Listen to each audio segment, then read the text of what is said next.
অনুশীলনের মাঝেই বাঁহাতি অফ ব্রেক বলে ডিরেক্ট বোল্ড হয়েছেন মার্কাস স্টয়নিস। তবুও বারবার একই বলে করেছেন অনুশীলন, খেলার চেষ্টা করেছেন বড় বড় শট।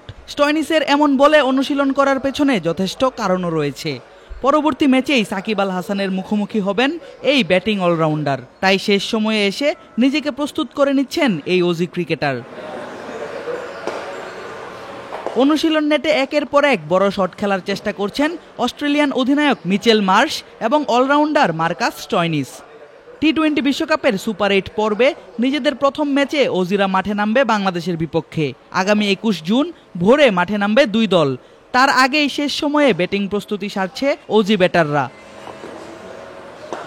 মার্শ এবং স্টয়নিস বাংলাদেশের বিপক্ষে চিন্তার কারণ হতে পারেন এই দুজন। এই দুই ব্যাটারই মূলত সামলান ইনিংসের মিডল ওভারগুলো, যেখানে বল করে মূলত বাংলাদেশের স্পিনাররা। তাই পেস বোলিং বাদ দিয়ে ব্যাটাররা অনুশীলন করছেন স্পিন বলে। কখনো কখনো হয়েছেন সফল, আবার কখনো ব্যাটে বলে ঠিকঠাক সংযোগ ঘটাতে না পারায় হয়েছেন হতাশ। তীর সব পণ্যে দিয়েছে সেরা বিশুদ্ধতা, সম্পর্কগুলো যেন থাকে মমতায় ঘেরা।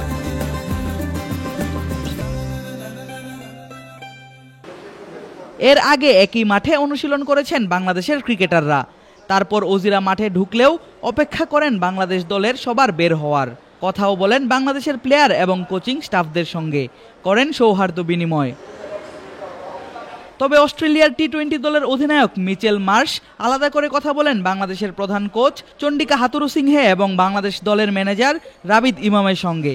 দীর্ঘক্ষণ ধরে চলা সেই আলাপচারিতার বিষয়বস্তু কী ছিল সেটা বোঝা না গেলেও তা যে আসন্ন সুপার 8-এর ম্যাচকে ঘিরেই, সে ব্যাপারে কোনো সন্দেহ থাকার কথা নয়। অস্ট্রেলিয়ায় অতীতে কোচিং করানোর অভিজ্ঞতা আছে হাতুরুর, হয়তো তা নিয়েই করছিলেন স্মৃতিচারণ। হাতুরুর সঙ্গে কথা বলে ড্রেসিং রুমের দিকে এগিয়ে যান অজি দলনেতা, শুরু করেন তাদের অনুশীলন। আদিব আশরাফ, ক্রিক ফ্রেঞ্জি।